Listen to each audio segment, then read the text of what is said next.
সবথেকে বড় একটা ঝর্ণা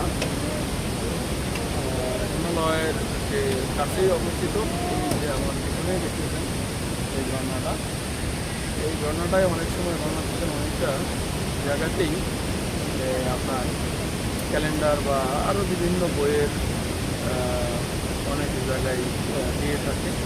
এটার অনেক ইতিহাস আছে, এটা আমার অনেকটাই জানা নাই, তাই আমি আপনাদেরকে বলতেও পারছি না। তো সব মিলিয়ে এটা একটা দারুণ একটা জায়গা, খুব জনপ্রিয়তার সাথেই এখানে মানুষ আসে। এখানে নিচটাও আমি দেখানোর চেষ্টা করছি।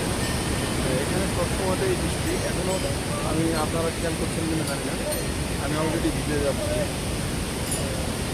আমি ভিজে যাচ্ছি। সব মিলিয়েই এটা খুবই সুন্দর একটা জায়গা। ঠিক আছে বন্ধুরা, ভালো থাকবেন।